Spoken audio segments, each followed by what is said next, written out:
Good afternoon, everybody, equity members from across the country, and welcome to today's workshop. My name is Karen Bassett. I am going to open and close the session today as the host. I am the equity counselor for the Atlantic region. I think we could all use, after the last couple of years, a little shake up, blow off the dust on those vocal cords, and that's what we're here to get us up and sounding our best. Before we actually begin the workshop, I'm going to give a land acknowledgement statement and equity statement of affirmation. I today am speaking to you from Jabuktuk, meaning the Great Harbor of Halifax, Nova Scotia. This is located in the larger territory of Mi'kma'ki. Mi'kma'ki is the ancestral and unceded territory of the Mi'kmaq and includes what is provincially now known as Nova Scotia, Prince Edward Island, New Brunswick, Newfoundland and Labrador, and the Gaspé area of Quebec. We are thankful for the way the Mi'kmaq people welcomed newcomers from other countries and helped them survive life on the sometimes harsh Atlantic coast. The original settlers of these lands signed treaties with Mi'kmaq people, promising to live in peace and friendship. Today, we commit to further this promise together on the land that we share. Equity statement of affirmation. Equity embraces an open and inclusive environment and encourages respectful behavior that affirms the dignity of all individuals. Equity further recognizes our shared responsibility for vigilance in creating and maintaining this environment. Equity recognizes a shared history with the Indigenous, First Nations, Inuit, and Métis people in Canada. In honor of those who have gone before us, equity commits to working towards understanding and actionable practices of reconciliation. All right, this is one in a series of workshops and that's seminars that Equity is proud to bring to you on topics of things that we think are very important to our members and also the industry at large. Equity gratefully acknowledges the Government of Canada for the funding of these programs through the Department of Canadian Heritage, as well as the Canada Performing Arts Workers Resilience Fund. After the workshop, we'll be sending you a link to complete a brief survey. We want your feedback on these workshops, and as your feedback will help guide how we plan future ones. Today, we're running this workshop as a meeting instead of a webinar. So to ask a question, you can type it into the chat and our moderator, Donna Fletcher, will be happy to voice it for you at a given time, or you can use the raise hand function and Donna will call on you to unmute and ask your question. And Donna has worked out with the facilitator, Julia, today exactly how that is going to go, how they're going to section it out.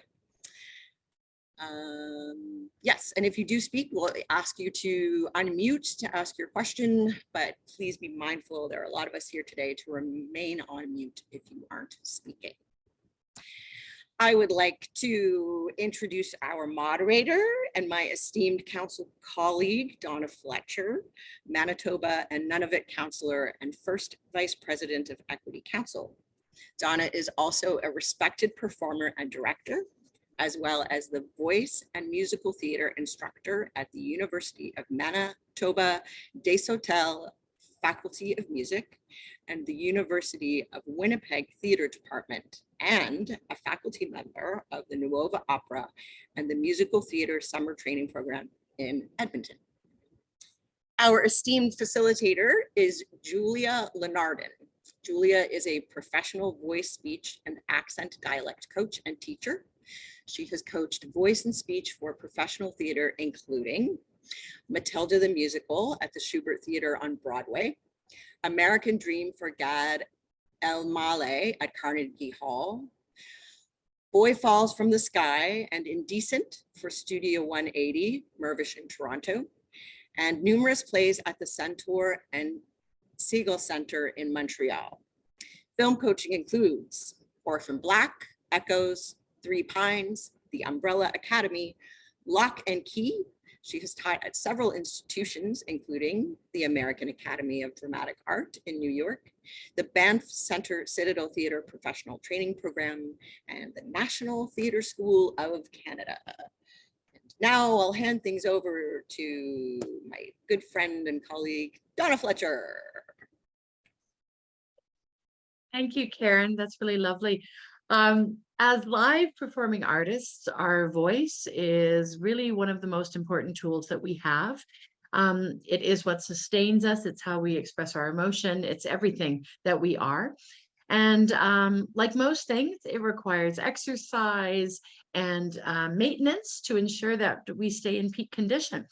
So Fundamentals of Voice Technique workshop that we're having today will help us to shake off, as it says here, this post-pandemic rust and begin the process of getting our voices back in shape, shaking that rust out, and just getting ourselves back into peak performance condition. So I'm very pleased. We will be taking questions. I will be moderating the chat, as Karen said, and there will be specific places during Julia's process where you will be able to share some of your observations. We will hold a lot of questions till the end because she hopes that through your exploration today, you will answer many of your own questions. And without further ado, I'm going to turn it over to Julia. So enjoy, everyone. Thank you so much. Hello, everybody. Thank you very much, Karen and Donna, for the introductions and laying out the groundwork for us. Thank you so much. Wow, there are over 100 of you today. That's fantastic. Thank you so much for being here. And yes, I'm very pleased to guide you through a basic workout for your voice today. It is a basic workout, but because there are about 100 of you, over 100 of you, I'm going to assume that there's going to be a little bit of variety in all of you of knowledge, practice, and understanding of how the voice works.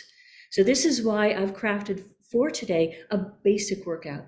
So for those of you who are perhaps beginners, may not know much about voice, or maybe haven't practiced in a while, I hope that this can be a first beginning structure for you to guide you with a lot of repetition to eventually become deeper in the work and maybe more advanced in the work. But for those of my colleagues here who are, we've been around the block quite a few times, voice work, you know what you need to do. Maybe you're here to renew a little bit, to refine, to rekindle some interest, a bit more motivation. It's always good to go back to the basics, no matter how many years you've been in something. So I hope this will serve as well for you guys, a sense of renewal and deepening the work. I know that for myself, starting from the basics has been really important, particularly for me very recently, because I got COVID over the Christmas holidays. Now, I know some of you, I can see some nodding, some of you have gotten it, some maybe one or twice, maybe 3 times, maybe some of you have not had it, and I hope you never do. But for me, it devastated my voice. My sinuses were just racked with infection, and I had a knife pain down my right side of the throat, and when I swallowed, it's as if it was being torn apart. But the worst part was the dry cough. It shredded my vocal cords, shredded them. And I had never had an experience like that before, and it actually, in honesty, quite terrified me because I didn't think I was going to get my voice back. I got it back, it's back, okay, I'm back. But what I had to do is not only liquids and cold medication, as we've been recommended to do, I face planted myself into my little personal steamer. And I started from basics, and I just put my face in steam, and I breathed, and I did basic breath and voice humming work for days and days and days, trying to get one note back at a time. So I had to go back to basics. We all do, and it's all very useful. So for today's structure, I'd like to invite us to work through 4 principles. The first principle being grounding and voice and breath awareness. 2, breath release and sustaining, expansion. And then breath and voice power through some panting. And then the 4th point is putting it all together with text and sounding, just swinging out the sound and release. Now, this is a workout and not a lecture. So I do invite you, I'm going to get up on my feet and we're going to do this. We're going to do this in sections. I will introduce and demo the exercises first for those of you who are visual. Then I'm going to invite you to work through it with me so you can get the choreography. And then, being in a gym, this being a workout, we're going to work out. We're going to do each section a good 3-4 times, get it into our system. The grounding section is actually 4 exercises that we will learn individually and then put it all together as, in a yoga sense, a vinyasa. So in the end, you'll have a warm-up that'll take about 1 or 2 minutes to do fully. And if you do it several times, that'll give you about a 5-minute good warm-up before the workout. I hope that's going to work for you. Once we work out, I will give you about 2 or 3 minutes to do it on your own. I'm going to shut off my microphone and invite you for 2 minutes to work through that particular section we've been working on your own.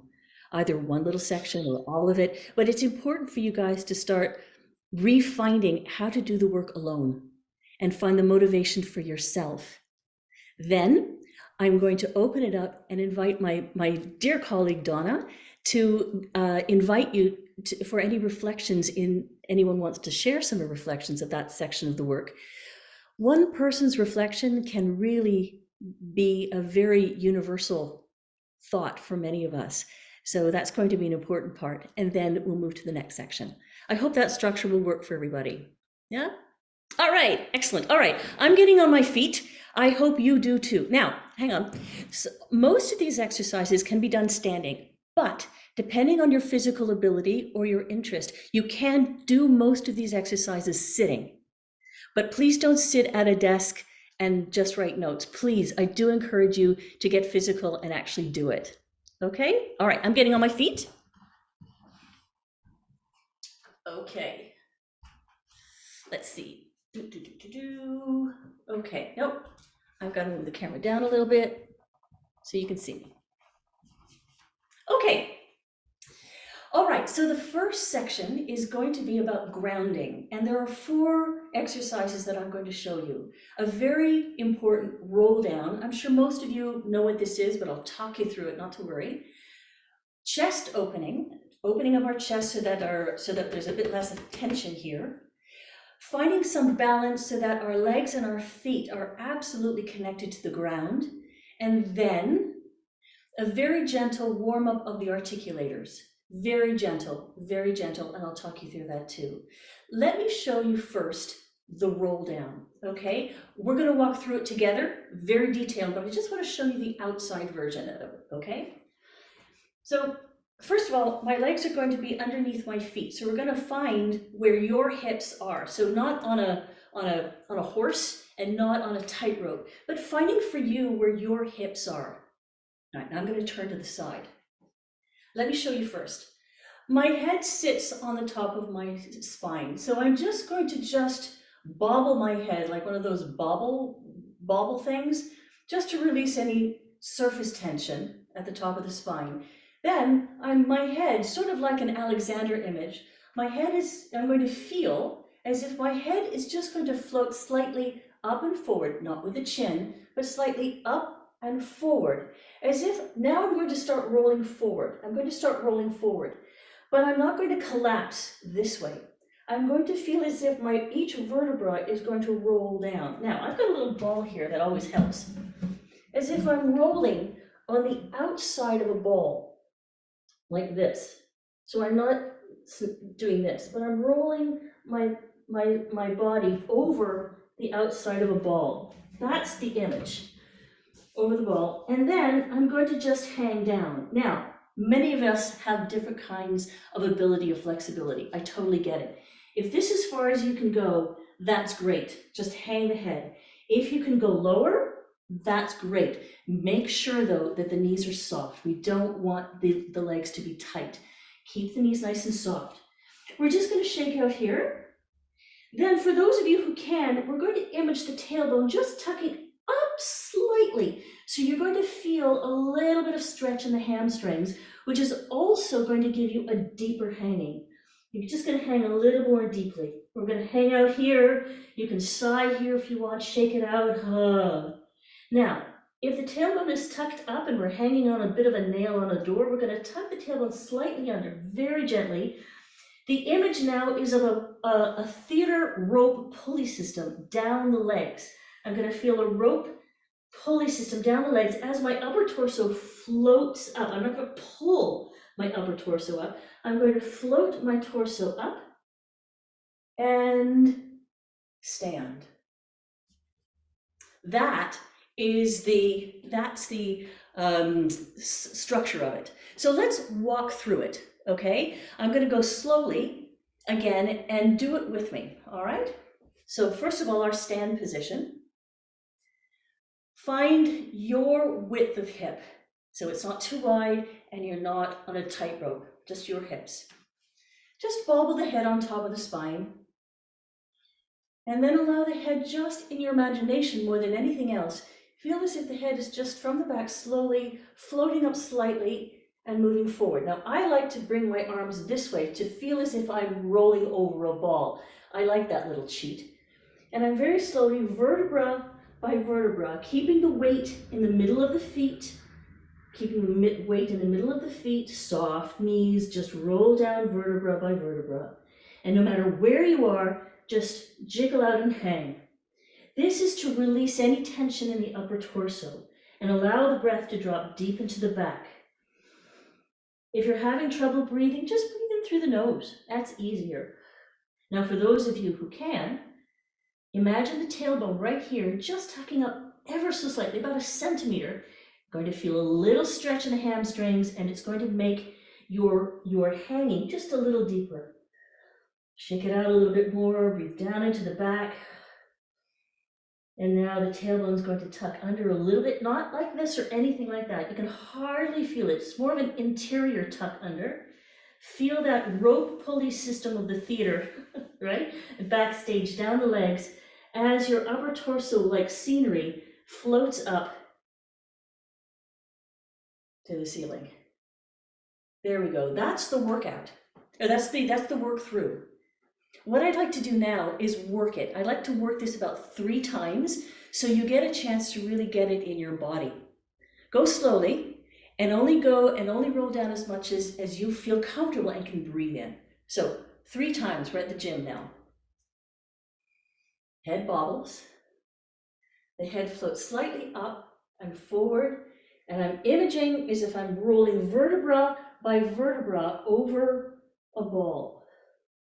Keep the weight in the middle of the feet and roll all the way down as far as you can. Keep the knees nice and soft. Just gently, ever so gently, just shake it out. You can go, sigh out, yawn if you wish. If you can, and if you can't, just stay hanging down and releasing this way. Tailbone tucks just up 1 centimeter. Hang a little bit more deeply and shake it out. Tailbone tucks under ever so slightly. Feel that rope pulley system down the legs as you float back up. Take a moment and just let the body take in that information. Is there a bit more breath dropping into the body even after a couple roll downs? And again, second time, head releases forward, upward and forward, rolling over a ball, vertebra by vertebra, rolling all the way down, keeping the weight in the middle of the feet, knees soft. Shake it out and sigh. Tailbone up if you can, and hang and sigh. Tailbone down slightly. Rope system down the back of the legs as you float the upper torso up, vertebra by vertebra, and standing straight. Let the body take in the information. Good. And third time, head releases slightly up and forward, rolling down the outside of a ball, vertebra by vertebra, knees soft, weight in the middle of the feet, and hang. Just hang. Sigh. Tailbone tucks up and hang.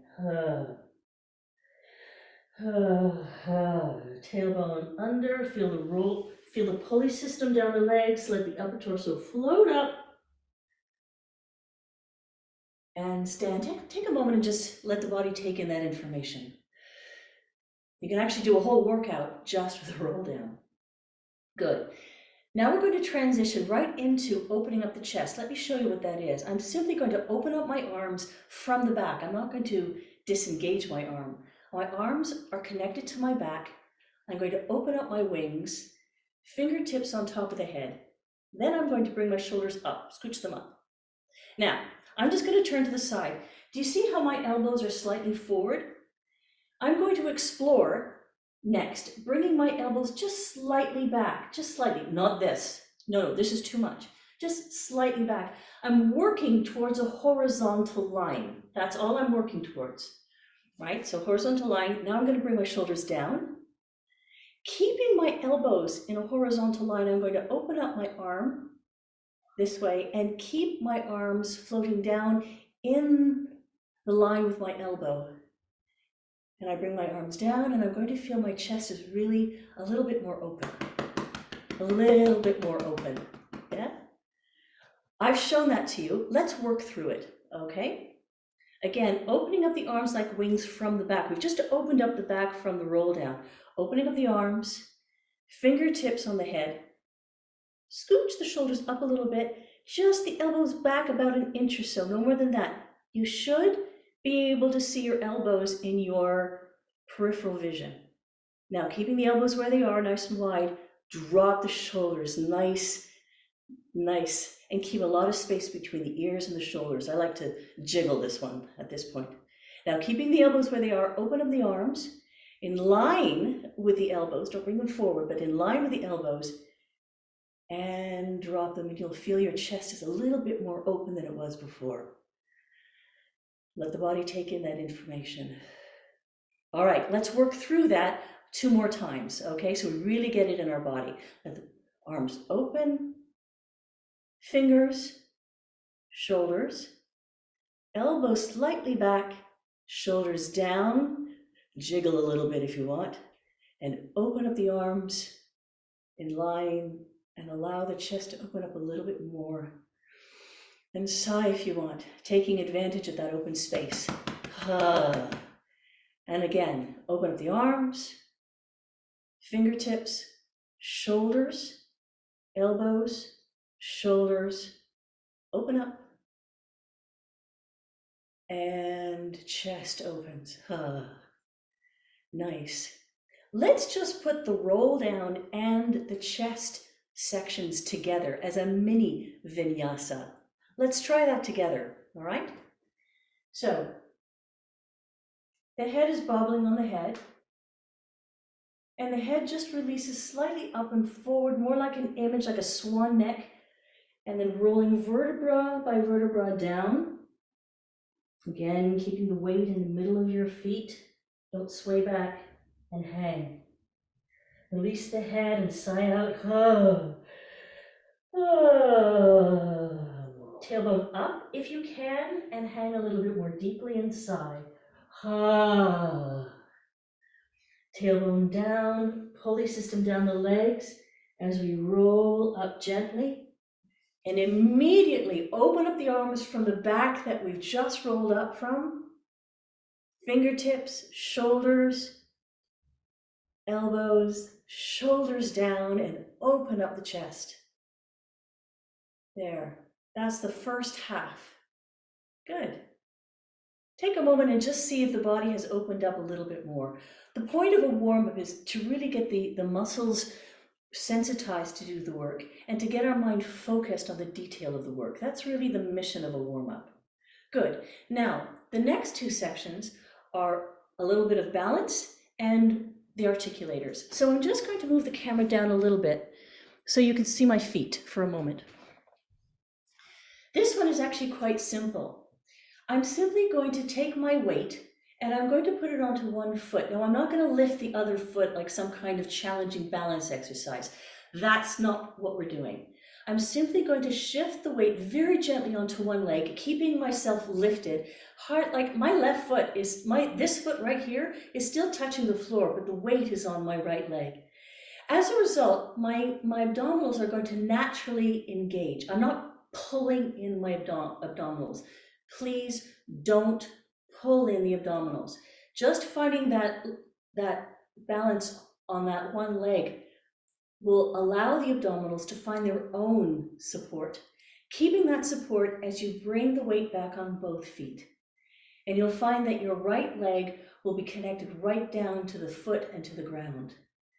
The abdominals are supporting us, but the diaphragm is free to move. Let's try the other side. I'm just swaying to one side, hardly moving this foot off the ground at all, keeping myself lifted, but the abdominals are just going to gently engage. Hardly at all, just gently, gently engage. Keeping that gentle engagement as I bring my foot back. Now I'm on both feet. And I'm now feeling quite supported, although not pulled in, but supported, and the diaphragm is free. All right, we've walked through the choreography of that. Let's do it a few times so that you can sort of find your way, right? And notice if you're pulling in too much of the abs, or just letting the abs find their way to support themselves. All right, swaying to the right. I'm not even lifting hardly my left foot at all. Just gentle engagement of the abs. Keep that engagement and come back to both feet. Take a moment and feel the work to the left side. Hardly lifting the leg at all, feeling the engagement of the abs. Keep that engagement, gentle engagement, of course.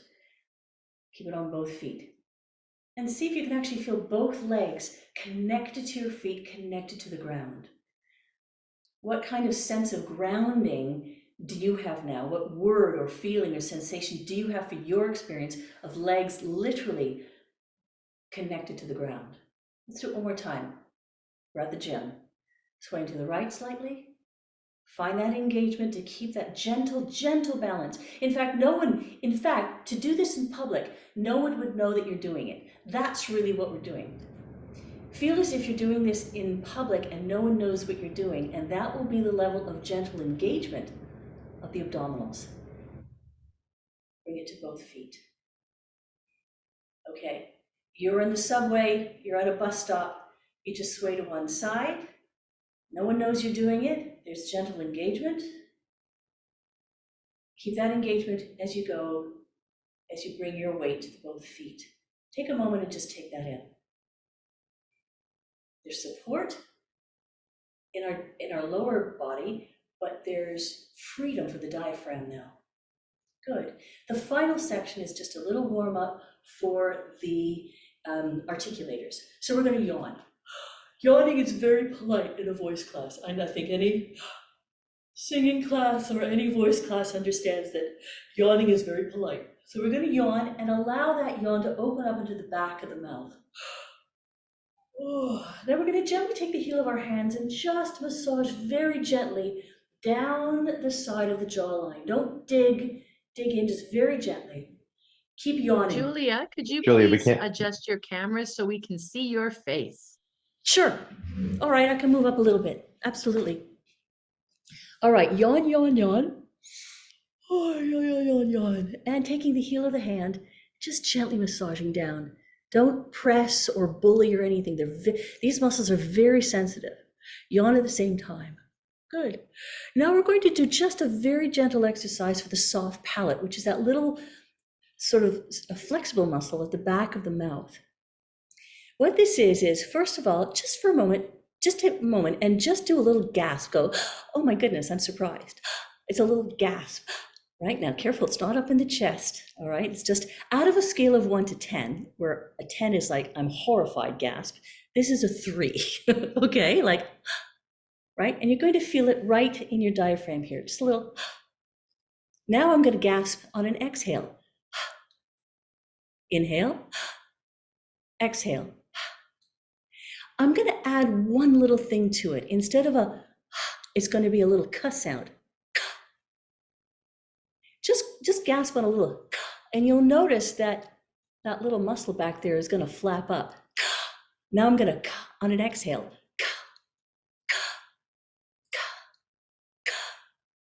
keep your hand on your diaphragm just so you know that it's coming from here. Now stop and swallow, because that allows the mouth a little to sort of dry out a little bit. Let's exercise just that a couple more times. So that's it. So again, a little gasp on a little k sound. And smile. Even if you're not enjoying yourself, smiling open, like, lifts the muscles. So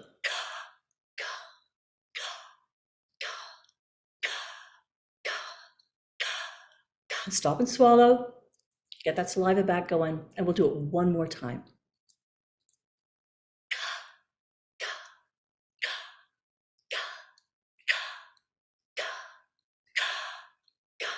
Stop and swallow.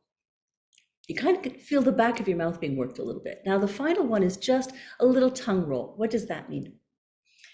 My tip of the tongue is just going to land itself just behind my bottom teeth like this. And I'm going to take the middle of my tongue and just roll it gently, not past my teeth or anything. I'm just going to roll it forward and all the way back down in the mouth. Let me show you.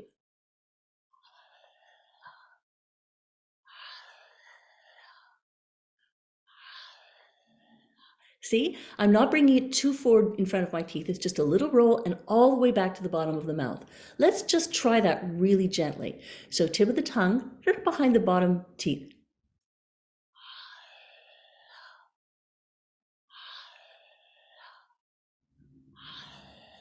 The secret to this one is staying on a yawn. Keep your mouth nice and yawny at the back and smile. One more time.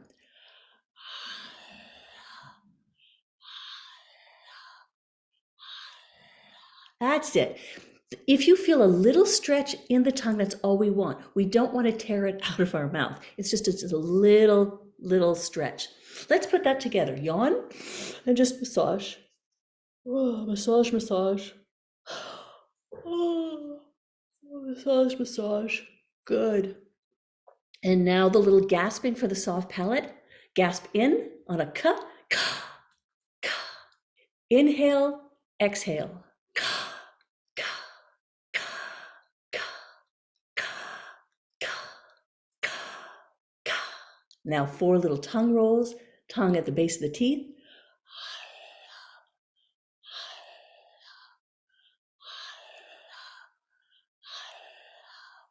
And yawn a bit more. And one more time. Yawning and massage the jaw a little bit. Good. Good. And little soft palate gasps. Ka, ka, ka, ka, ka, ka, ka, ka. Stop and swallow. And little tongue rolls. Keep smiling in the back.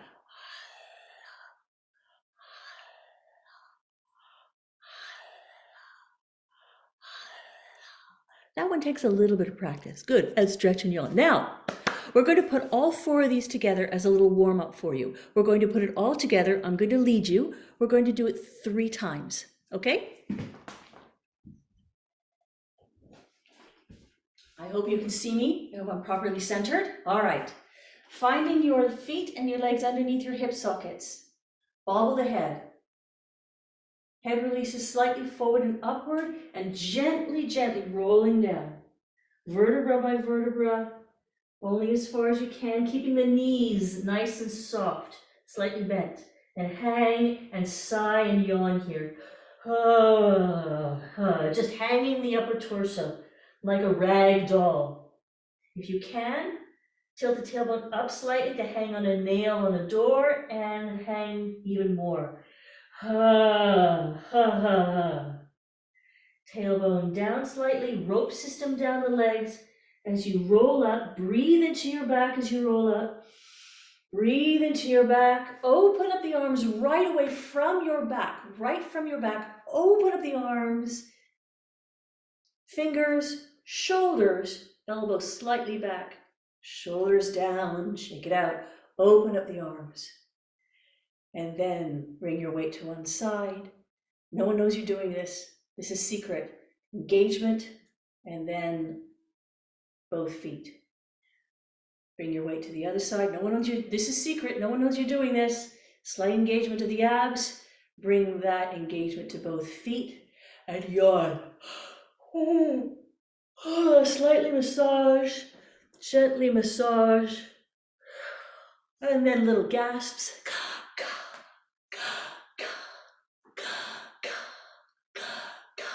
Little tongue rolls.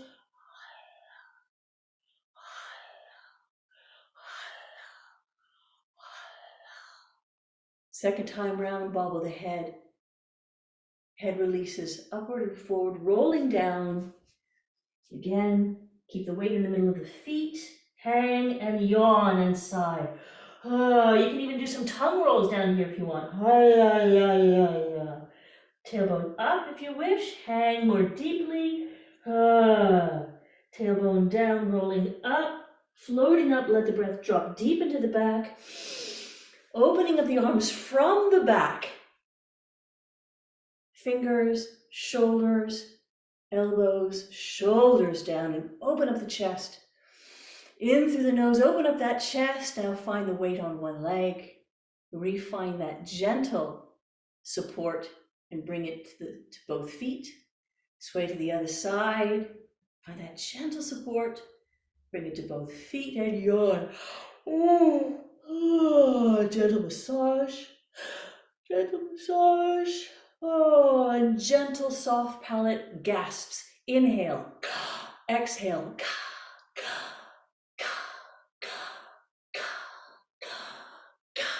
Little tongue rolls. Keep on a yawn. Stay nice and yawny. Good. And a third time. Follow the head. Head releases forward and down over the outside of a ball. Let the breath drop deep into the back. In through the nose and into the back and hang. Just breathe in through the nose and hang. Tailbone up if you can. Hang and just yawn. Tailbone tucked slightly under. Rope pulley system gently down the legs as the upper torso rolls up. Let the breath drop into the back through the nose. Nice big breath. Open up the arms, fingertips, shoulders, elbows, shoulders down. Open up the arms. Let the chest open up. Little sigh and yawn.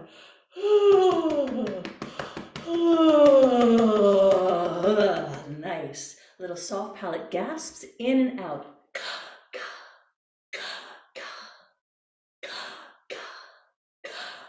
And tongue rolls.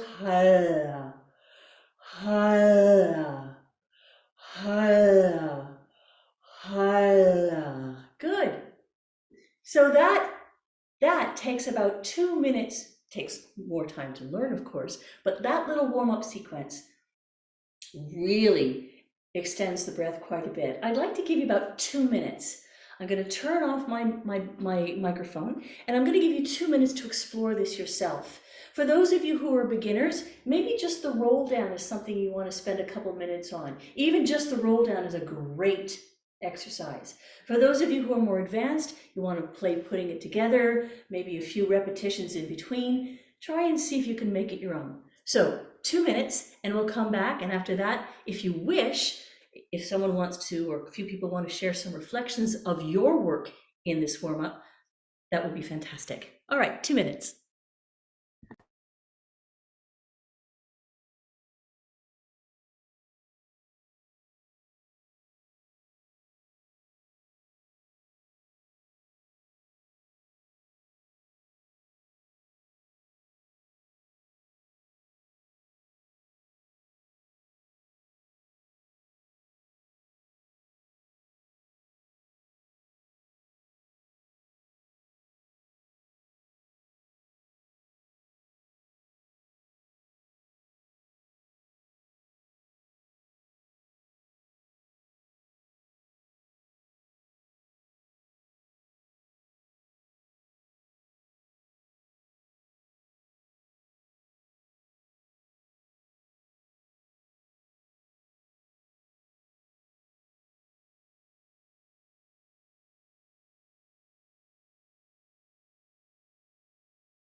Okay, that was 2 minutes. Just take a moment and just test, do a voice test. See where your voice is in that gentle expansion, perhaps, of breath and resonance just from the warm-up. Ha, my name is, what I'm making for dinner tonight. I live on this street. Just see if your voice lands in a different place. Donna, please, if anyone wants to share a reflection. One of the reflections was, this is a great warm-up. I find it a very gentle way to get my voice started. Great. That's the point. You can make it your own by repeating whatever sections you want as many times as you want, as your body asks you to.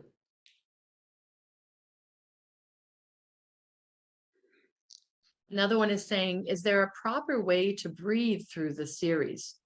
Good question. At this point in the warm-up, I have not asked you for a structured breath.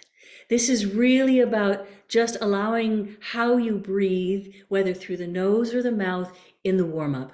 Yeah, just making sure that if you stop breathing, notice that. Be aware that all of a sudden you start moving and you stop breathing. The warm-up is to make you aware of that and just notice it. Go, okay, I've stopped breathing, okay? One little trick is just to breathe in through the nose if you wish, but no structured breath in the warm-up yet. Another one says, my voice feels smoother Good. and lifted, almost higher in pitch. Yes. Another one says the foot weight shift helps a bit with some residual abdominal tension I'm dealing with. Yeah. And then on the track of the abdominals, another one said, I loved finding out that you can set your abdominals with the weight shift. Very helpful for grounding. Yeah, I'm so glad. For me, the trick of that balance is to pretend I'm doing it in public and no one knows I'm doing it, which means that we're doing really subtle work. And that's the point. Really subtle. And then the final few say, I'm loving this awakening. Thank you so much. Another one says, I found the roll up flowed more freely, the more repetition. I feel more grounded. Another one said they feel more spaciousness in their upper body. And then another one said, in the roll down, I've been told to drop the chin. Do you recommend that or not? Dropping the chin. That's a good question. I'm just trying to see what that means. To drop the chin. Oh, I see. To drop the chin towards the floor. Okay, I'm going to answer that with, why don't you drop the chin and not drop the chin? Alternate between the two, because both are going to sort of give a release of the front muscles of the neck and the back muscles of the neck. And then finally, somebody said, I needed this. My voice feels connected to my body and the road to get there was easy. So there you go. Great. Well, it got my voice back from being shredded from COVID, so I hope it helps you. All right, let's move on to the next section, which is breath release and breath expansion. Okay, great. These two, now, first of all, before we get to the exercises, speaking of breathing in through the nose, I'd just like to introduce you to a little structured breath now, just a little structured breath, okay? It's called Thai breath. I know many of you know this from other work. All it is basically an inhale through the nose and out through the mouth. That's all it is. Now, that's where complications start. Many of us start to go, I'm going to get as much air up my nose as possible. Well, let's be a little more gentle with this. I have yet another trick for myself that releases me from overworking. Now, I didn't put this on the sheet for you as a prop, but I often use something that has a nice scent to it. At the moment, I have some Blistex in my pocket. Sometimes I use hand cream or hand soap, and I'll either put it on my lips or I'll put it just below my nose. Why do I do that? Well, because it's a pleasant scent. And when as humans we inhale something pleasant through the nose, the amount of breath we take in is equal to the pleasure of the scent. and there is no pressure, there is no extra work or tension that we put into it for an inhale. It's very natural and very enjoyable. And that's the trick I use for myself when I use a Thai breath, when I'm doing my own voice work. So if you have anything that smells nice, men or women, or however you identify yourself, anything that has a nice little smell to it is a nice little trick to help us find a natural inhale. Let's just practice that for a moment. For those of you who are good at imagery, then just image a pleasant smell, cooking, perfume, flowers. Let's just practice that for a moment.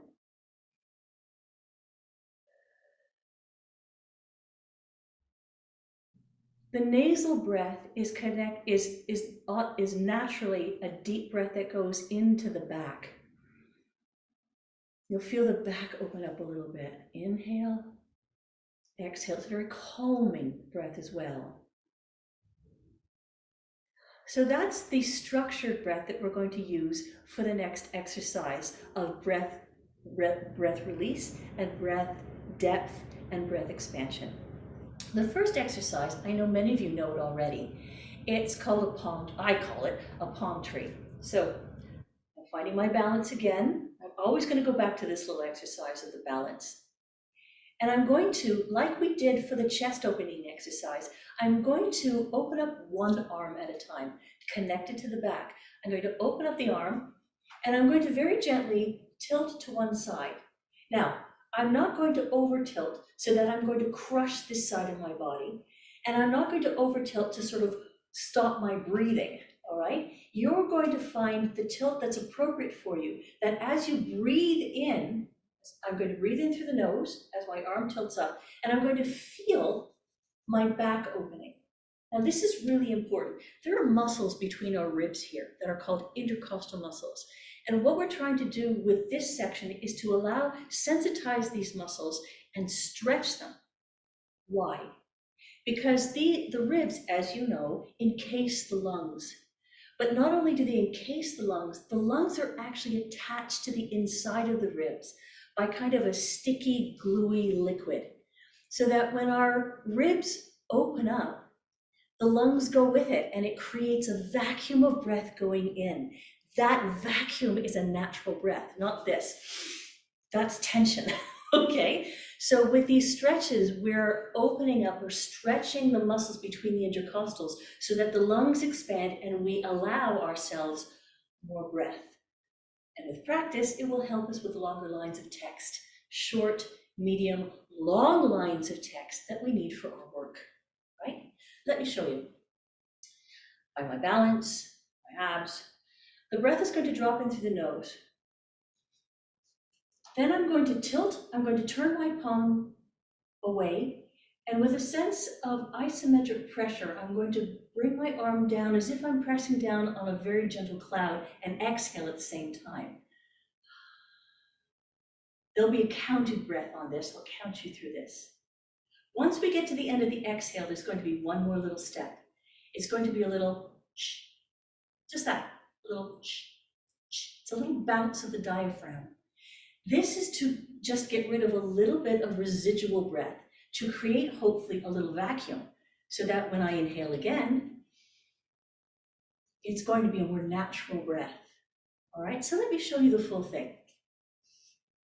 Inhale, I'm going to inhale through the nose. My palm turns and I'm going to exhale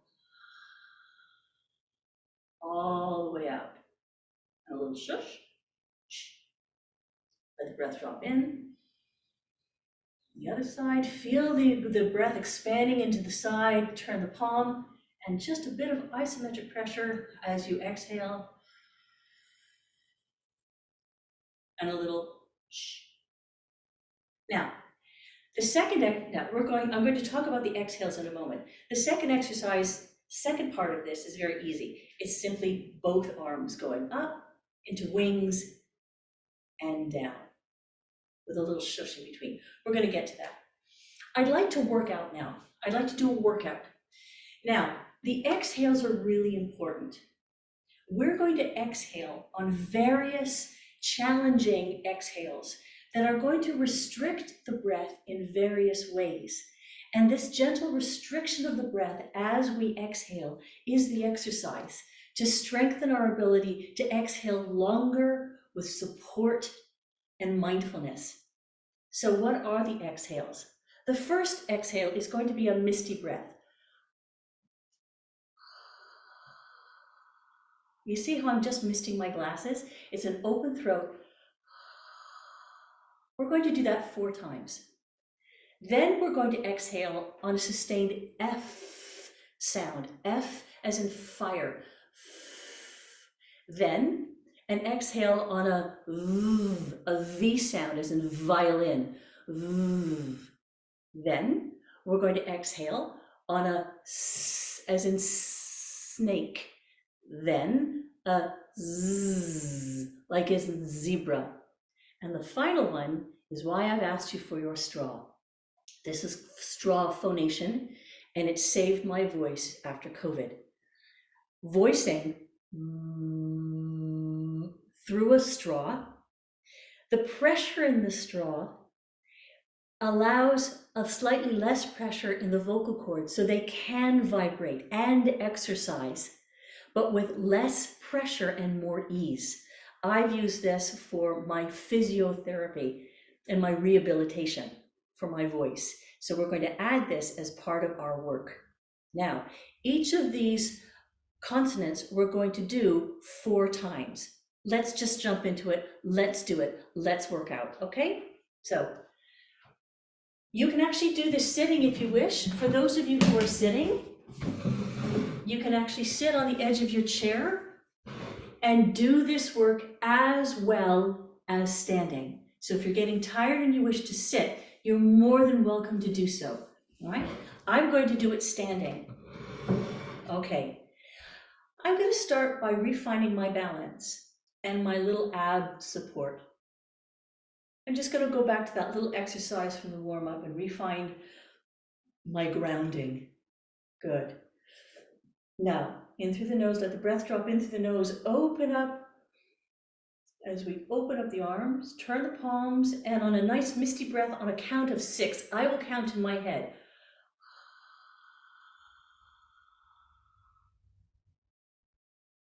And a little shush. Let the breath drop in. The other side, misty breath.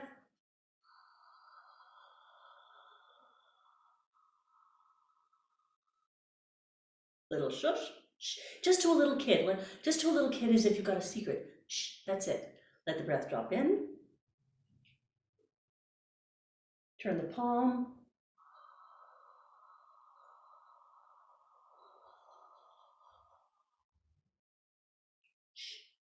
Let the breath drop in. Open up the breath into the ribs.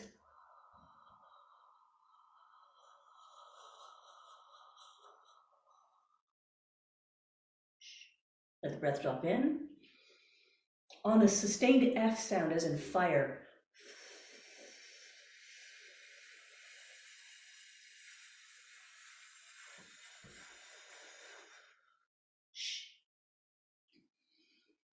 In through the nose. Keep it long. Little shush. Let the breath drop in. Really open up from the back. Inhale and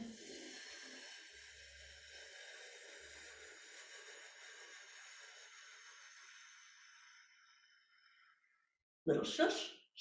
Breathe in. And on a F.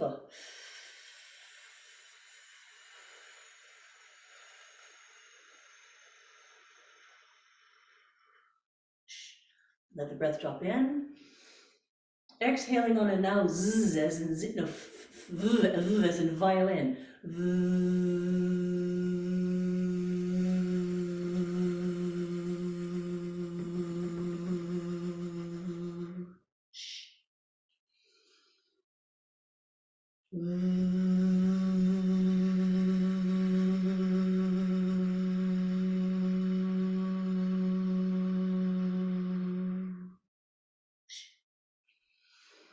Let the breath drop right into the back.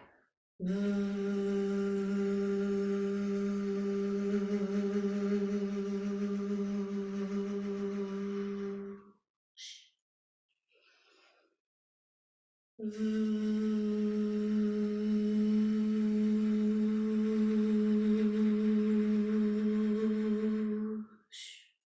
the breath drop in.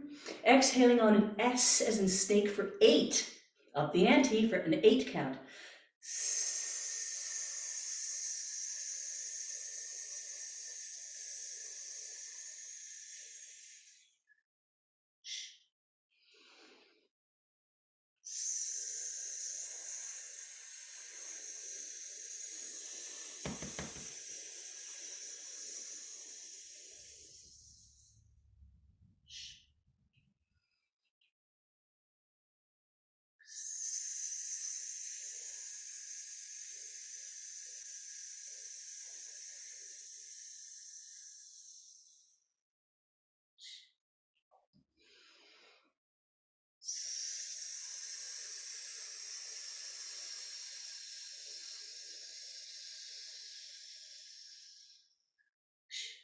Little breath drops in.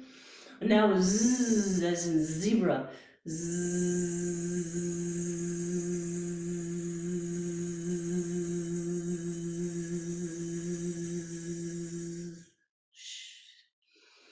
Breath drops in. Zzz as in buzzing of a bee.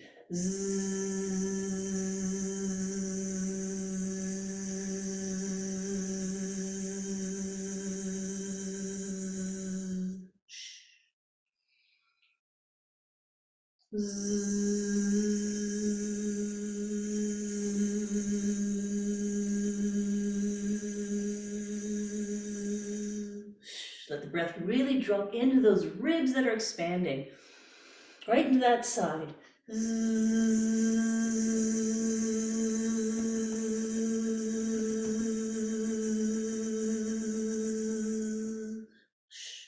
Take your straw if you have one.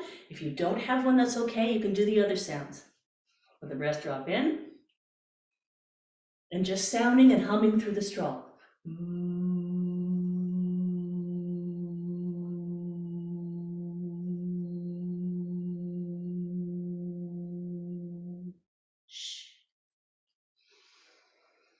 I'm going to count to 10 on this one.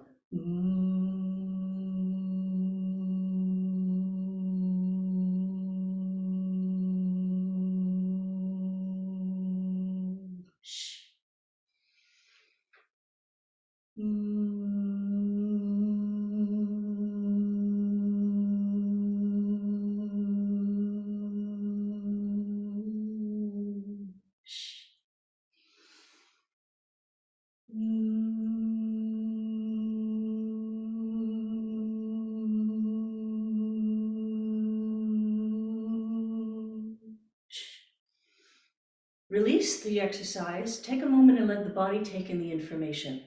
There's more breath in the body. Do a voice test. Ha ha ma. Ha ha ha ha ha. Ha ha hi, my name is, and say your name, say a line of text, or say what you're going to make for dinner tonight. If you brought text with you, just say a little line of text. How does the voice feel after that first section? Is there a bit more width and depth of the voice? Julia, there's a question asking, what is the purpose of the sh at the end? Yes, the purpose of the sh, like I said, and it's always worth repeating, the little sh is a little exhale that releases what's called some residual breath in the lungs, creating hopefully a vacuum that allows the next inhale to be a bit more of a bounce rather than us forcing the breath in. So it's just releasing a little bit of more air, shh, so that we can breathe in, allow the breath to drop in with a bit more of a vacuum. We don't do that when we speak, of course not, but it is an exercise to help us practice releasing fully so that we can breathe in fully. Good, let's do the second part of this, and then I'll give you some solo time. It's the exact same exercise, but again, we're opening up both wings at the same time, Palms turn, a little bit of isometric pressure of a cloud. Now, what are going to be the challenging exhales of resistance of breath for this one? The first layer is going to be a burble. Now, if you have difficulty burbling, just stretch your lips a little bit, right, like that. The second, we're going to do that 4 times, and then we're going to burble and hum and chew. Why are we doing that? Okay, it looks weird, it sounds weird, but that's voice work. The burbling and the humming are allowing the sound, the beginning of sound, to move into our facial resonators. For those of you who are singers, you know that this is very important. Our sinuses are often blocked with all sorts of mucus. Burbling and humming begin to release that mucus, detach it, and edge the sound, the vibrations, into our resonator cavity here. Yes? Just to get the sound more a bit clearer, so much clearer, certainly much clearer. Chewing allows us to chew that vibration all around the face. So chew the humming as if it were gum all over the face, right? And we get the face a bit more alive with voice. 4 times each. Let's jump into the work, okay? Just jump into it. Again, I'm going to refine my balance, refine my abdominals. No one knows I'm doing it. It's very personal. And now, from the back again, opening up the chest, opening up the arms, let the breath drop in through the nose, into the back. Turn the palms and burbling.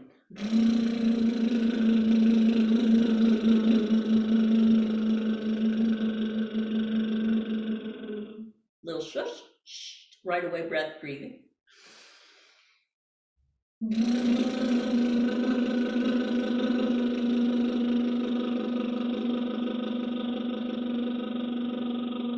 Little shush, be it that vacuum, right away breathe in.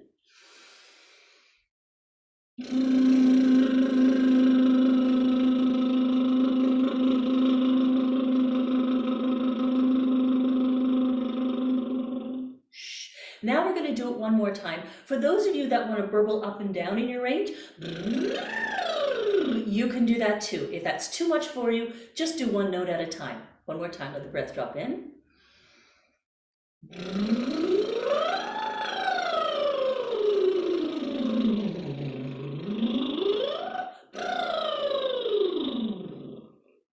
Nice, let the breath drop in. Burble, hum, and chew.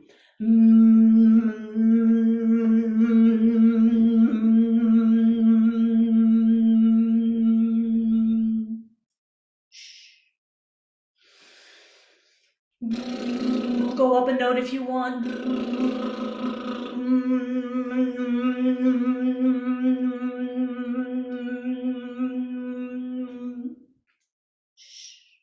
Let the breath drop in.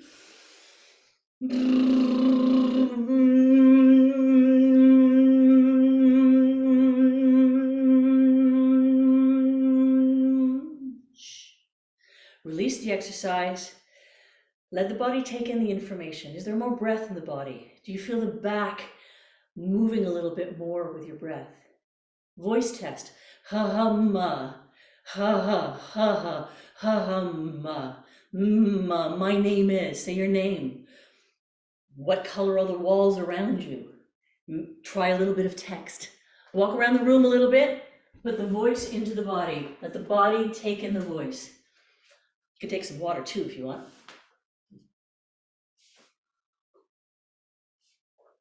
Good. I'm going to give you 2 minutes now. This is your work time. You can take the palm tree.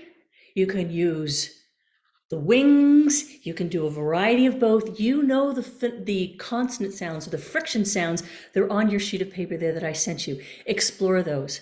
I'm going to keep using the straw because that's I love it. So 2 minutes. Have fun.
Okay, that was 2 minutes.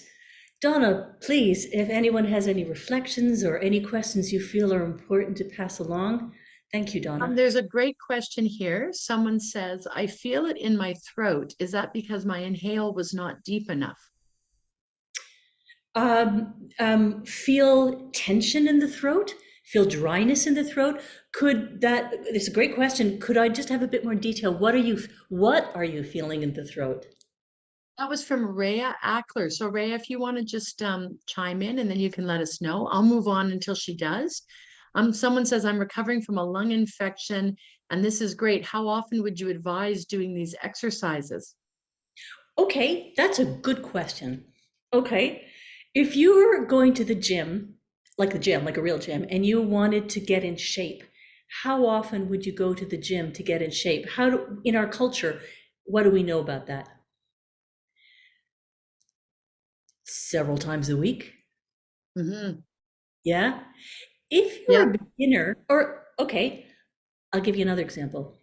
If you were learning to play an instrument that you'd never learned before or you haven't played in a while, you understand that culture. How often would you need to practice? Take that understanding and put it into our discipline as actors. It's the same discipline. Someone says, how have I lost my ability over COVID to burble beyond quick forceful breaths? I'm really embarrassed. This helps. Making a funny face like this stresses our muscle. You can't really have Another person says this has been a wonderfully rewarding hour. And then this is a great question. When you burble, hum, and chew, are you still rolling your lips? No, it's burble into a hum, into a chew. Like the burble gets the lips going so that the sound is forward in the mouth, and then the hum takes it on, and then the chewing just gets it all into the mouth, into the face. In that order. And then Rhea responded and said her voice feels more open in this than the last exercise. So I think she answered her own question there. And then everyone's saying they feel like it's a smoother voice. A lot of people are saying they realize they've lost their ability to burble. And then here's a straw question.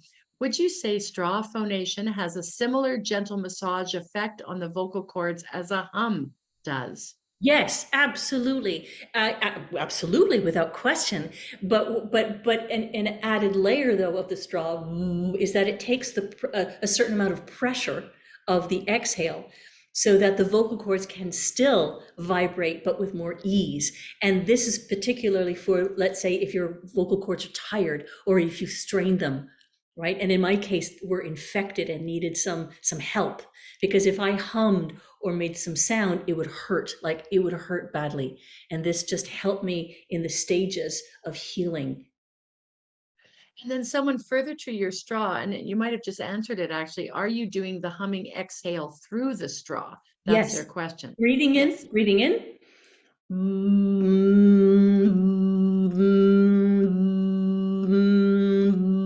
Absolutely. The straw is vibrating. And I go up in notes. Every time I do it, I go up a note or I go down a note. I go up and down my scale with the humming, with the sounding. Yeah. And then someone says, I feel like my lungs have shrunk since before COVID and I can't hold my exhales longer. A lot of people are saying this and they've had a lot of dryness and soreness, but that this seems to be really, really helping. Someone said, my voice feels connected to my body, deeper in pitch and more resonant. Another person said, it's amazing. I love the straw as an addition. Another thing, what is the significance in the size and diameter of the straw? I have a vocal tube, but it's considerably larger than your straw. Should I use a smaller one? That is an excellent question. The size of the straw is simply the amount of pressure that it'll take. I have a wee little paper straw here, and it actually takes a lot of pressure. The larger a straw, the less pressure, right? In fact, another version is taking a paper cup and putting a little hole in the middle of it and vacuuming your entire mouth so you can actually do vowels with this kind of phonation, with this kind of cup phonation. Yeah. So the bigger the straw, the less pressure it will be taken on, and a bit more responsibility of the vocal cords. And then there's two more questions that I think are really interesting. Does the order in which we do these matter? No, not really. The way I did it was I did the misty breath first because it opens up the throat. We tend to clutch our throat. It seems to be an unconscious habit for many of us. I always start with that to remind myself to open up the throat. I start with breath sounds. Then I ramp it up once to a vocalized sound. Then a sound with air. Then vocalize it. I go back and forth. But to tell the honest truth, when I was working to rehabilitate my voice, I just did the straw. That's all I did. That's all I could do. So it really has more to do with what your body needs. And each of those sounds has a different challenge for you. I'm sure you found some easier to do than others, right? So alternate between the ones that are easier for you and the ones that maybe you run out of breath a bit more quickly. We started on a count of 6. With experience and practice, you'll be able to extend your breath to an 8 comfortably. Then with practice, you'll earn a 10. And then with practice, you'll earn 12, 15, 20 counts. You have to earn that and build up to it. And then there's just two more questions. One says, I have to go from a low range to a high range from one scene to another. Are there any exercises today that could assist support in this extreme transition? Oh, well, again, these are great exercises. The sounds that have vibration, every time I do one, I go up a note. I go up a note. Next one, I go up a note. And I'll do this about 10, 12 times, going up a note and then going all the way down 12 times, going down one note. So I exercise my entire range on vocalized sounds, including the straw, and that will help open up range. And then the last question are there specific cool down vocal exercises, or would these ones also work for cooling down at the end of a long day? At the end of a long day, absolutely. Burbling and humming particularly are sort of reset exercises that we use if you need after like a big workout, like a show or something, or even your own workout, just to reset the voice on burbling up and down nicely. It can be a warm-up tool. It can be a cool-down tool, just like in the gym. That's great. Thank you. Thank you. Can we move? Would you like to move on to the next section, which is breath and voice strength and panting? Yes? Oh, sorry, one more question. Yeah. Is the thinner straw easier on your vocal cords, or is the thicker straw easier on your vocal cords? Okay, the thinner the straw, the more pressure it's going to take, from what I understand, and the less pressure on your vocal cords. So that's why I've got a very thin straw, because I'm still doing physio. And so I'm eventually going to use a bigger straw that will put more emphasis, more responsibility on my vocal cords. So I think it's easier. And for me, the thinner the straw, the more supportive it is of my vocal cords. Thank you very much. But you know what? You explore. Don't take my view for it. Explore. Okay, let's work. You can sit or stand with this next exercise. That's up to you, all right? As long as we give it full value, all right? Okie dokie. All right, the next section is breath support, and we're going to do some panting, which means that we're going to really exercise this muscle here, the diaphragm. That's for vocal support, okay? And range and just speaking, but also eventually working with screaming and yelling and shouting and all these other things we have to do on stage and in other kinds of contracts. So let's start with an image of a baby puppy panting. That's it. First, step 1, baby puppy pause. Baby puppy sticking their tongue out on a little smiling yawn. and a little bit, and some enthusiasm, and I'm just panting. Very gently. The most important part is the baby puppy pause, actually, because it gets us into a puppy mode. Stop and swallow, get some water. Now, there are those of us who are very enthusiastic and we want to pant up here. Enthusiasm is not up here. Be mindful, if you find yourself panting up here, slow down and just be mindful of your diaphragm and just pant much more slowly, but with enthusiasm. So baby puppy pause, baby puppy tongue, baby puppy smile, baby puppy panting.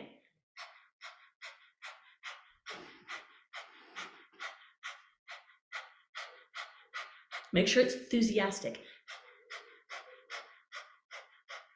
Nice big yawn at the back of the mouth.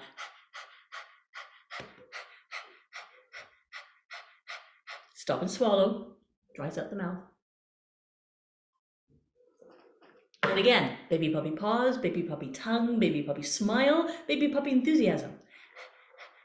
Just on air, not here.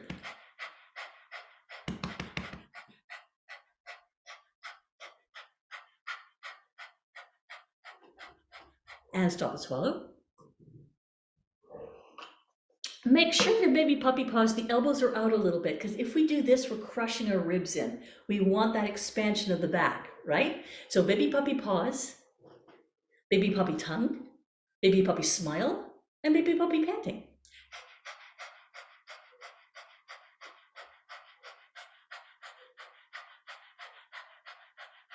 Stop and swallow. You should be feeling the abdominals a little bit, I think. Just a little bit at the moment. Yeah, I'm thinking so. And again, please, baby puppy pause, baby puppy smile.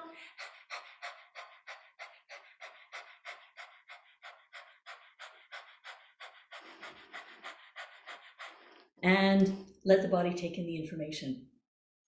Step 2, we're going to go into mature dog panting. That means that it's going to be quite a breathy, little bit of vibration, what some people call a dark sound. Let me show you first. I'm going to put myself in baby puppy pose. Let me show you first.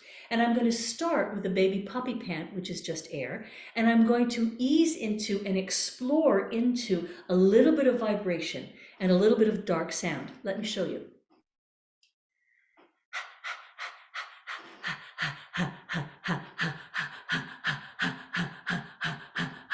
Do you hear how airy it is? I'm not doing this. Ha, ha, ha, ha. I'm not doing that. I'm not doing full voice. No, breathy. Ha, ha, ha, ha, ha, ha, ha. You know, when dogs have been running for a long time, they go, ha, ha, ha. Keep the throat open though, okay? Let's try that. Just find our way through it first.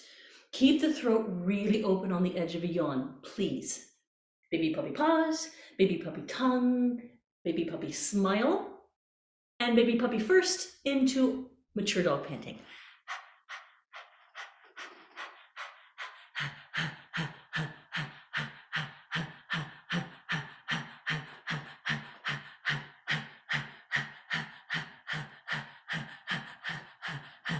And stop and swallow. Whoo! I can feel the diaphragm working. Whoo! And again, baby puppy pause, tongue, smile.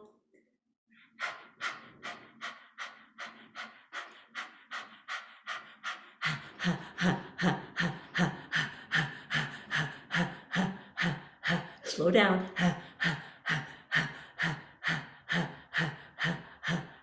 And stop and swallow. Stop and smile. Stop and swallow. Get some water. This is just a warm-up, by the way, to the actual exercise. And again, third time. Baby puppy pause. Pause, smile, tongue.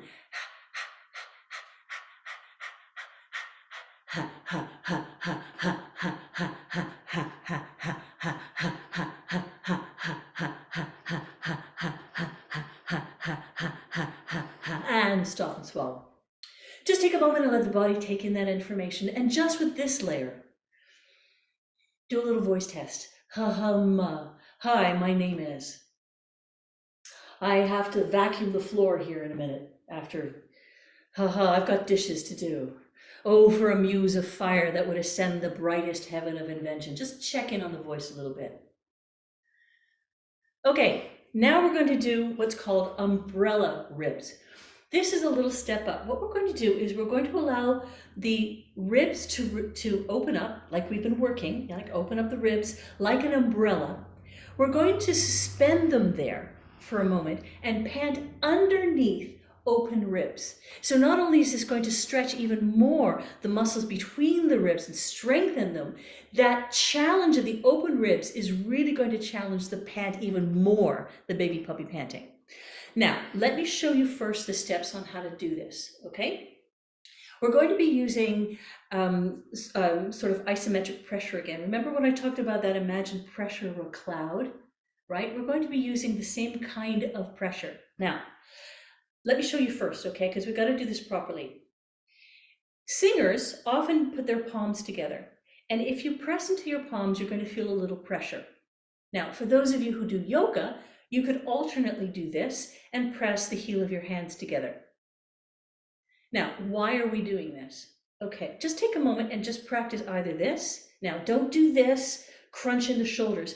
You see, if I were in public, you couldn't even tell I'm putting pressure into my hands.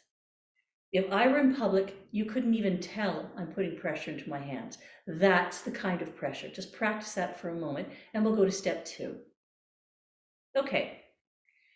Now, or actually, if you have a chair or a table and you would prefer to press down into the chair, you're welcome to do that as step 1, okay? Just that gentle pressure. You can hardly tell I'm pressing into the chair. I'm not doing this. Okay, now what are we going to do with this in step 2? When at the same time as the gentle secret pressure into the palms of my hands, I am going to tie breath into my nose as if I'm smelling something really nice. I got to re-trigger my smell here, okay? All right, and you'll notice, let me show you first, that when I allow the isometric pressure and the tie breath gently at the same time, I'm going to feel my back open. I'm really going to feel the back open much more than I have before.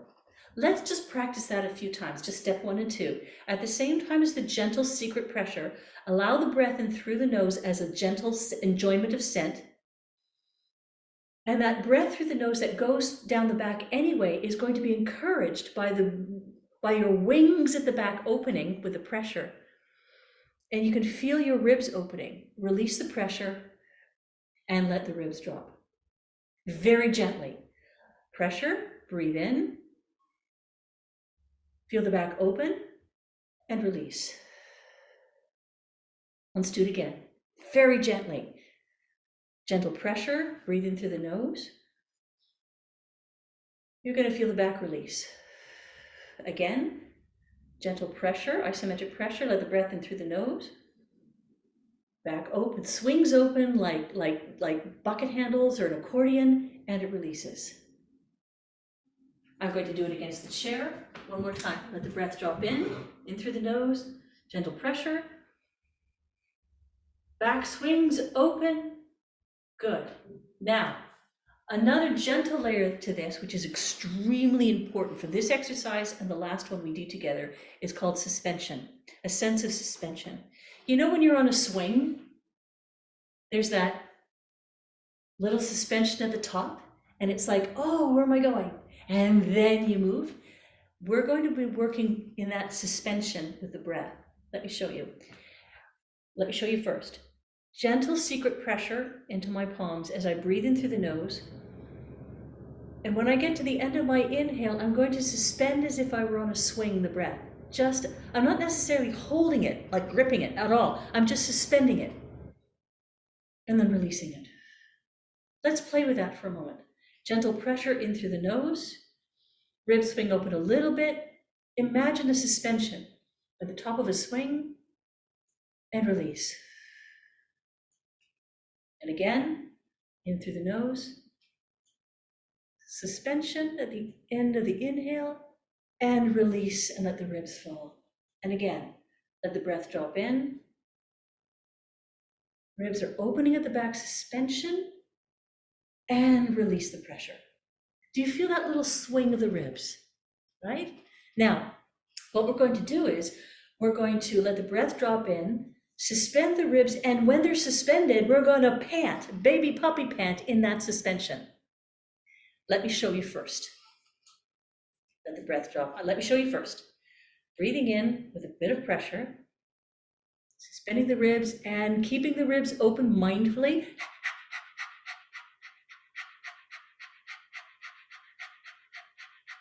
I feel my ribs still open, and I'm panting underneath the umbrella.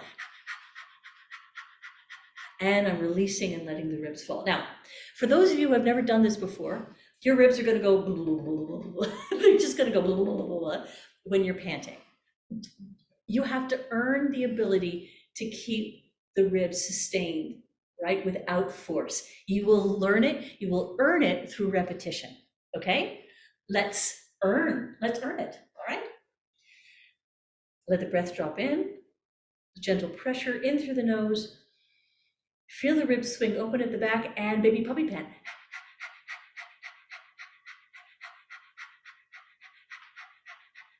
And release. This is work, okay? But don't make it hard work. Make it mindful work. And yes, some of you, your ribs are gonna go, you're gonna earn it, okay? Let's do it again. Breath drop in. Ribs swing open, suspension as if you were in a swing, and panting underneath the umbrella. Keep the throat open.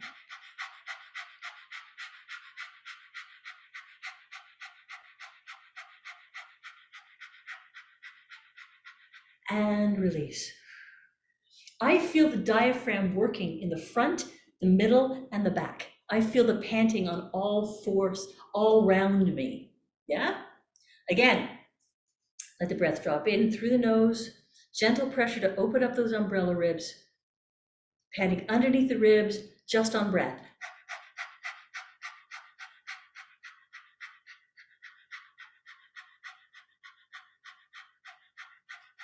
Don't raise the shoulders, keep the shoulders down and release. Remember, the pressure is not up here, okay? At all, we don't want to raise the shoulders. And again, let the breath drop in, gentle pressure, open up the ribs, panting underneath the umbrella.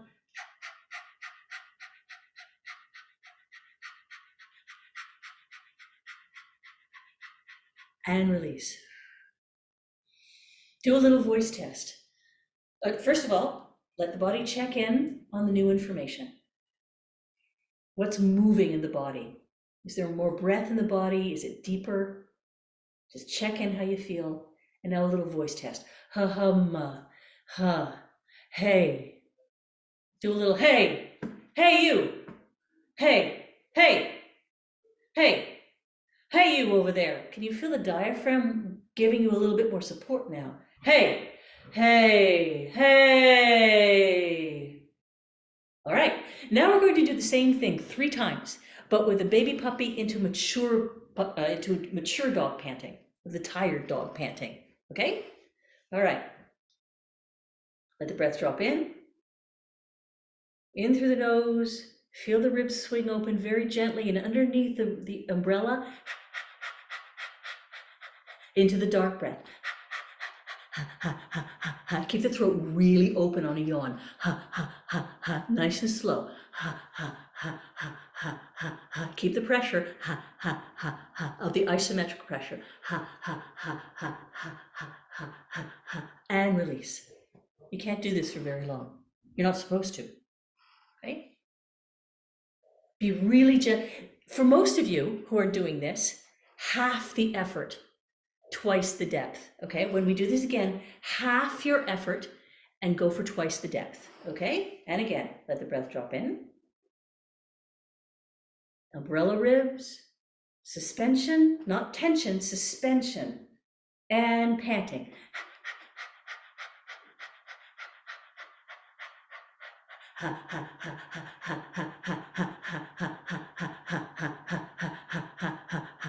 And stop and swallow.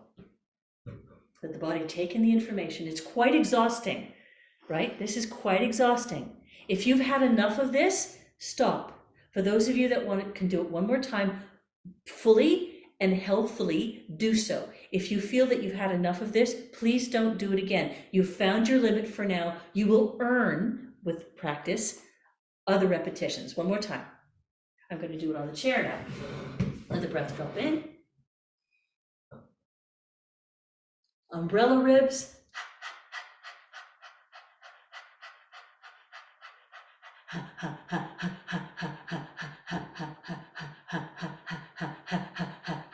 And release, and let the ribs release and close.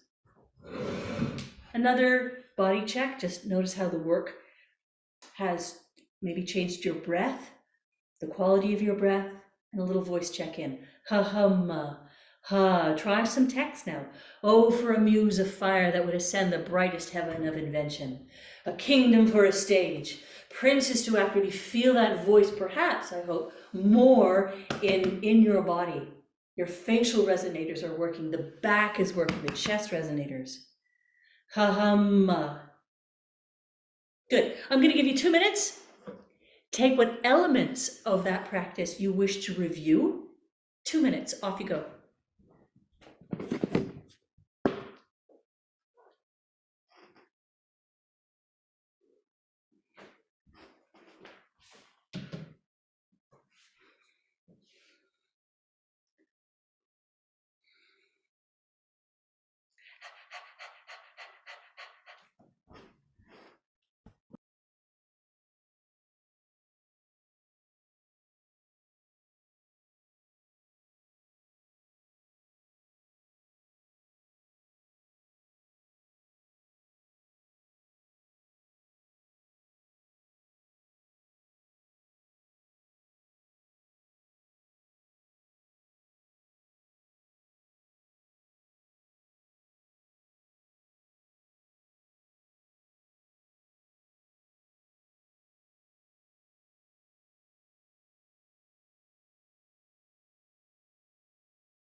Okay, this was aerobic. I invite Donna, thank you, to help me out. Any comments or questions? Okay, there's a bunch actually here. Someone says, while you were panting, is your tongue out? And then someone else says, is it more helpful to pant slowly to help build sustainment of that open back wing area? Or is it better to pant at the quick rate? And then another person says, feeling a lot of tension in my neck and shoulders on this. What am I missing? So those are 3 questions that are sort of all interrelated. They are, Donna, absolutely, as you know. Well, first of all, yes, the tongue is, dogs stick their tongue out, yes. So we do pant as an exercise with the tongue out. Why do we do that? Because it allows us to release any tongue tension.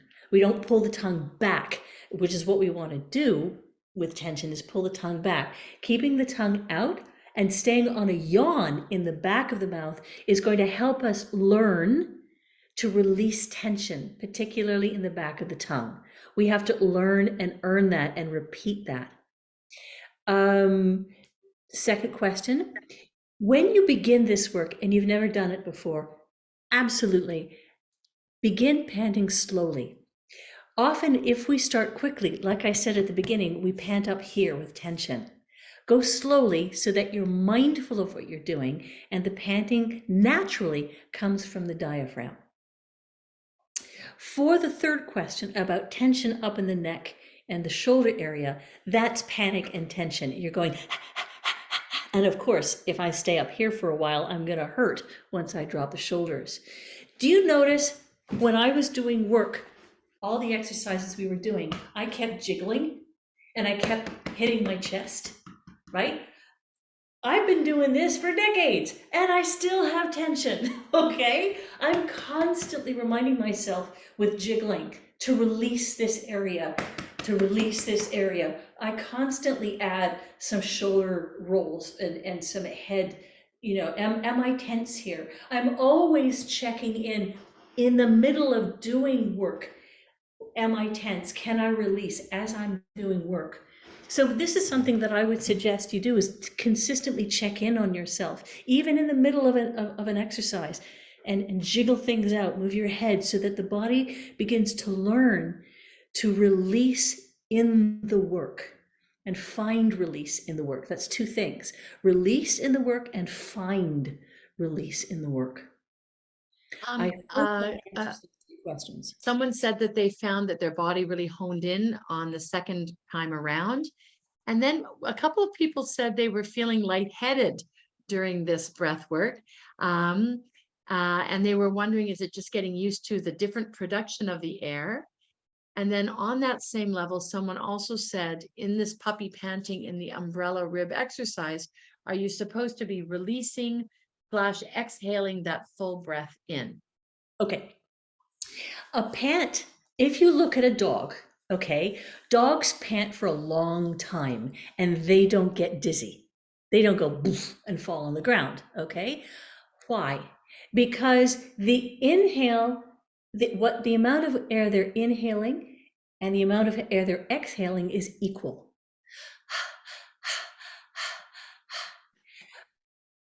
If one is getting dizzy, it's because you're either only that the balance between the two is off because you're trying to force it. You're going, right? Whereas, again, I was saying, please don't pant, just be a puppy. And if you allow your imagination to lead, your body will find that natural equilibrium of inhale, exhale, and you will be able to pant for a long time and never get dizzy. Your mouth will get dry, absolutely, but you won't get dizzy.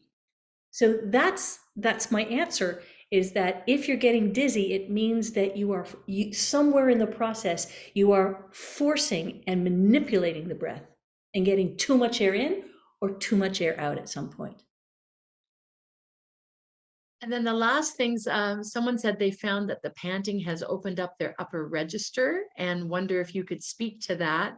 And then another one said that they loved that the exercise transitions from puppy to more mature panting, and that the breath felt much deeper and the voice more resonant. So there you go. Well, I think the second reflection perhaps will answer the question, is that as soon as the breath becomes, we allow ourselves and earn a deeper breath, a more sustained breath, a more supported breath and voice, then our range can expand. Our range naturally, our natural range naturally expands. And that's everything for this point. Okay, let's wrap it up. We got our final one of swinging on sound, swinging on text, okay? We're going to do this together. I don't have to demo it. I mean, we're going to do this together. I would suggest you stand on this one. It's a little difficult when you're sitting, okay? So this will go in stages, and I will describe it to you as clearly as I can and slowly so that we can get all the steps. But we're going to open up one side of the body fully and the other side of the body fully. We're going to swing on that misty breath, we're going to swing out on sighs, ha, ha. We're going to swing out on vowels, hey, he, and then we're going to swing out on text, okay? This is the way it's going to work to bring it all together. We have just enough time. All right.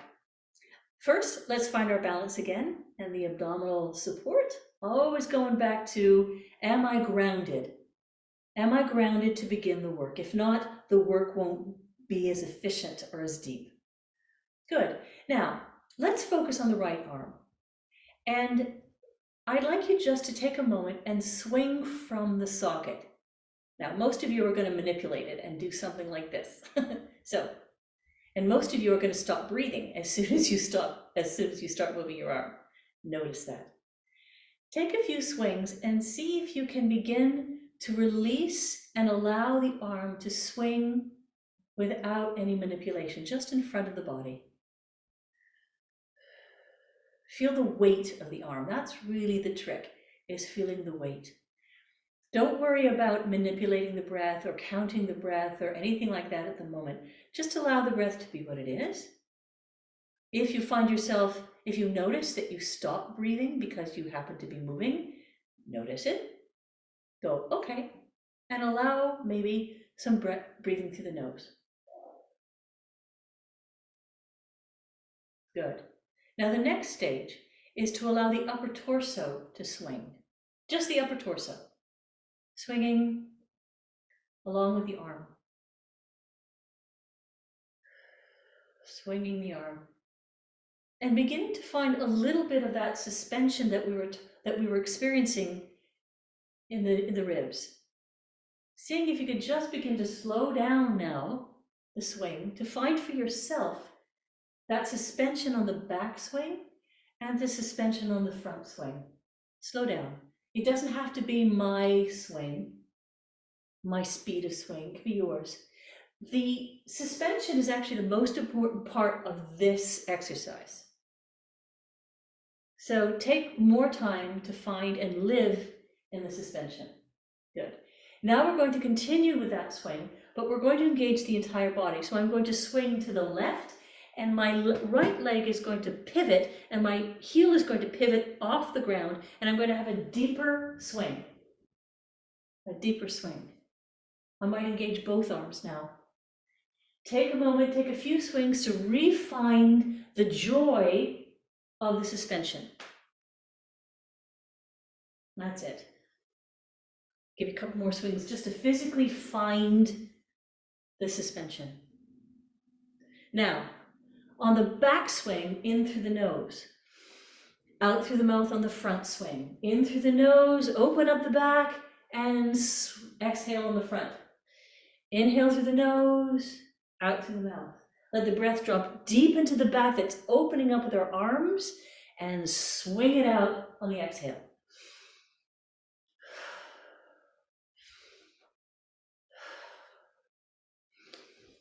They're sweeping leaves. Good. And now, on a very gentle misty breath, in through the nose, misty breath out. Inhale, misty breath. Keep the throat open. Keep the throat on if you want to yawn, do so. Inhale, and yawn. Inhale, misty breath. Now sighing out. On a yawn. And really get the legs engaged. Get the sound engaged through the floor, through the legs, through the back. Get the back involved. And now we're going to do vowels. So swing out on ha. Not volume. Just vibration and swing. Gently. Now on a hey. Hey. Hey. And a high note. Hey. Hey. Hey. And a hoo. Hoo. Hoo. And some low notes. Hoo. Hoo. And again on a ha. Try different notes. Ha. Ha. From the back of the legs. Ha. Swing that sound out from the whole body. Ha. Hey. He. Now, release the sounding. Keep the swing. Keep that swing in the body, that huge swing in the body as the outward swing slowly starts to get smaller, but keep that sense of a big swing in the body. As the outer swing just gets a little smaller, keep that sense of swing in the body, and notice the difference between one side of the body and the other. Now, voice test on the right side of your body. Ha-hum, ha, oh, for a muse of fire. Ha-hum, that would have sounded the brightest. Now, voice test on the left side, which we have not yet swung. There will be some vibration there. Is there as much fullness on the left as there is on the right? Oh, for a muse of fire that would ascend.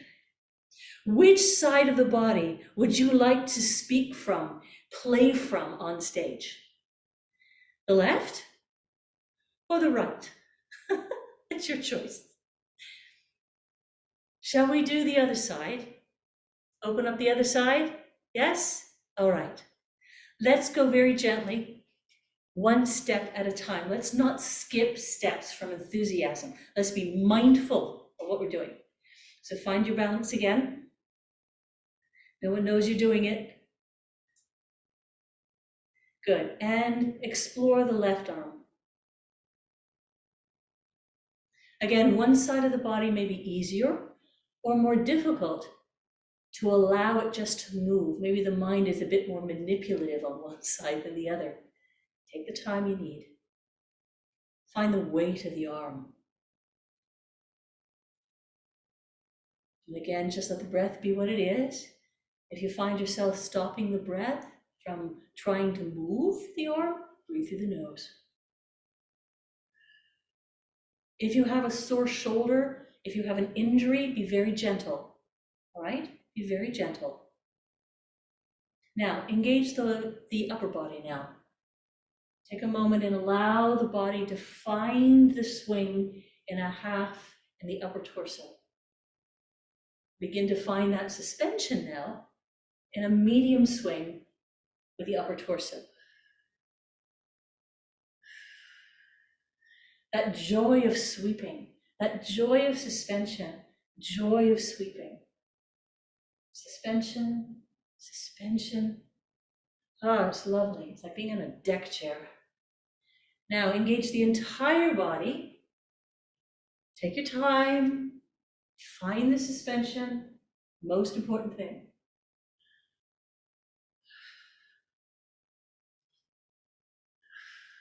Get the legs involved. Legs from the ground up, through the legs, through the back, and transition into inhale through the nose. As the ribs open up on the backswing, let the breath drop it into the open back, and exhale on the front swing. Find the suspension.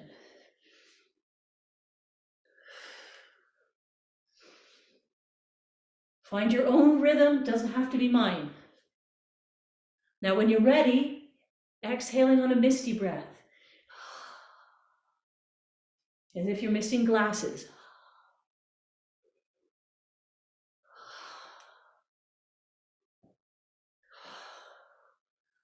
On a sigh now. Oh, a yawny sigh, yawn, yawn sigh. Oh. Oh. Oh, nice and yawny and airy. Oh. Oh.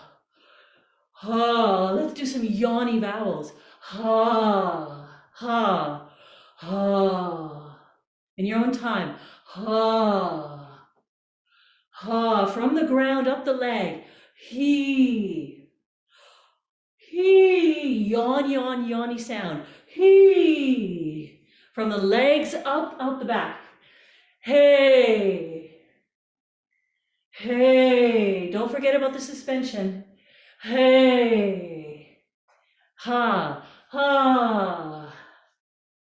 Ha. Ha. And a ho.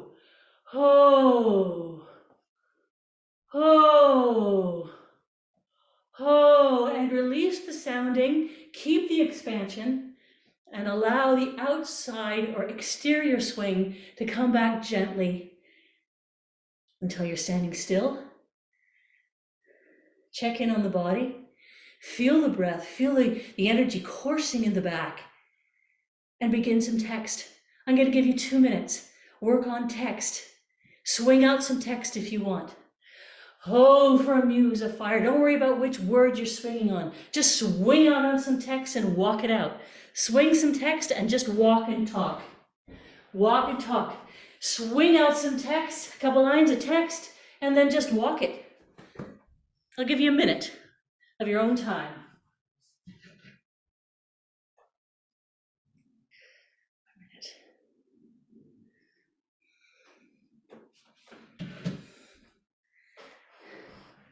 The swinging might not be on the way you've rehearsed the piece. Don't worry about it. Swing, whatever word you swing on it, and then just speak the text.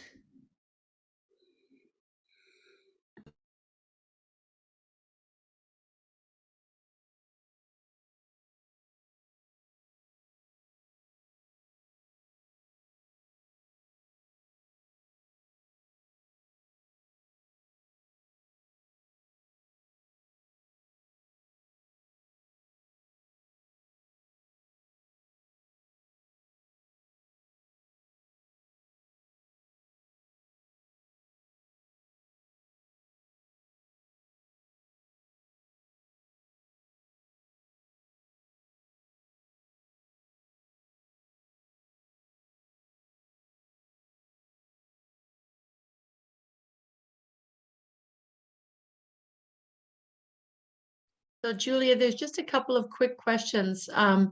Someone's asking, is there another way to ground instead of swaying back and forth if you have hip issues? Absolutely. You don't have to swing, certainly. Again, there are layers of swing, right? We did the extreme swing, which we went the stages with the full body, but you can actually just swing on the arm or just the upper torso. That's enough swing to swing out on some text, if that doesn't hurt your hips. Yeah. Or if you want, instead of swinging to the front body, just swing to the front. You can try swinging to the front, and that doesn't engage the hips as much, but you can find that swinging front if you want. It's really the swinging and grounding into and engaging the whole body in the swing so the sound releases out.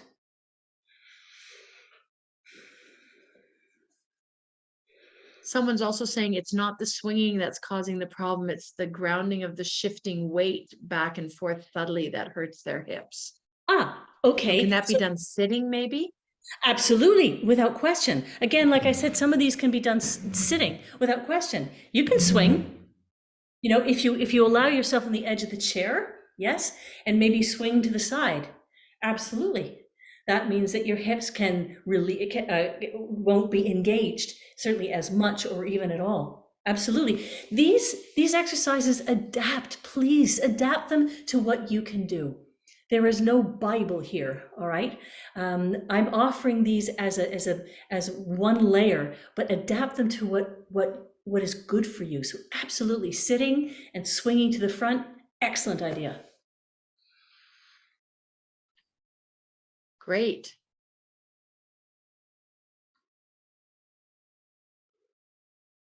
A few comments are coming in saying that this opened up their whole body and they can feel the breath resonating from the ground up. Lots of thank yous, and this is wonderful, and this has been a wonderful 2 hours. So bravo, you're getting lots of lovely comments here. Lovely. Thank you for engaging. Thank you for committing and getting up on your feet and in a chair and actually doing the work.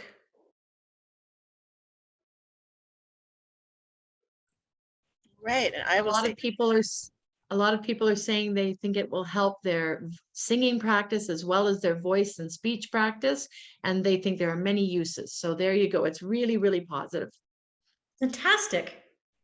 Thank you so much, Julia, for that trip to Good Voice Fitness. That's what I'm going to call it. It was awesome. Your enthusiasm is absolutely compelling. And from the comments, we can see that people loved it. I want to thank you, and I want to thank Equity for this series of webinars that gets us a chance to connect across the country, coast to coast.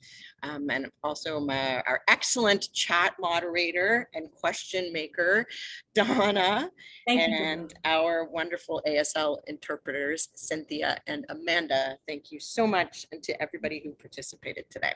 Absolutely. Thank you so much. Well, best to all of you. You've got some tools now that you can develop and move forward. Take some voice classes somewhere. Buy some books and get into it more, even more deeply. It's part of our craft. We must stay fit.